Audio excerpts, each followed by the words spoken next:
भाई का सवाल है कि नज़ला हर वक्त रहता है और ये बचपन से है, और अब जो मरीज़ की उम्र है वो 18 साल हो गई है और अभी तक आराम नहीं आया।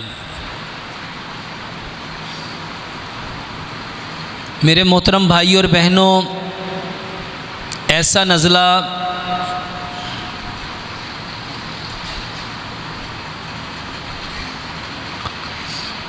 जो बहुत तवील हो जाए,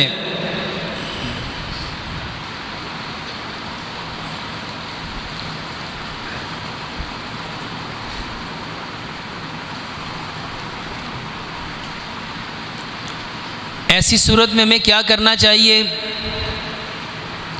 3 काम करो। सबसे पहला काम, लंबा सजदा कराओ। लंबा सजदा, मेरे मोहतरम भाइयों, ये एक सजदा जिसको आज हम अपने ऊपर मुश्किल समझते हैं, अगर हम इसके पाबंद बन जाएं तो हमें 1000 सजदों से निजात मिल जाएगी। दूसरे नंबर पे, ये जो भुने हुए चने हैं, ये इसका बेहतरीन इलाज है। तीसरे नंबर पे, सिंपल लौंग की भाप लो।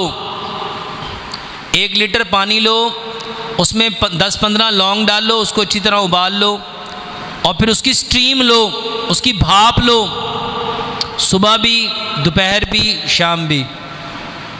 दोपहर में उसी पानी के अंदर, उसको ज़ाया नहीं करो, 4-5 नए लौंग डालो, फिर उसको बॉयल करो और फिर उसकी स्टीम लो। फिर उसको रख लो, रात को उसमें 4-5 नए लौंग डालो, फिर बॉयल करो, उसकी स्टीम लो। इसके अलावा कावा बनाओ। अदरक, लहसुन, दालचीनी और पुदीना। 1 इंच का टुकड़ा अदरक का लो, 2-3 तुरियां लहसुन की लो, 4-5 पत्ते पुदीने के लो और दालचीनी की 2 इंच की 3 डंडियाँ लो। इसको छोटा छोटा काट के पानी में डाल लो। अच्छी तरह इसको बॉयल करो, छान के इसमें गुड़ मिला के ये लो। ये बेहतरीन इलाज है। इसके अलावा अगर किसी को मुस्तकिल नज़ला ज़ुकाम है तो मैं अक्सर एक दवाई बताता हूँ। बादाम, काजू, पिस्ता, अखरोट, सफ़ेद तिल, खसखस, सौंफ, किशमिश, चारों मगज़, इसमें ज़ाफ़रान मिला के इसको बराबर मिकदार में सारे ले लो, 100-100 ग्राम।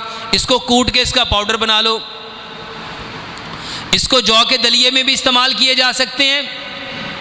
ये सारे मगज़ हैं और मगज़ को तक़वियत देता है।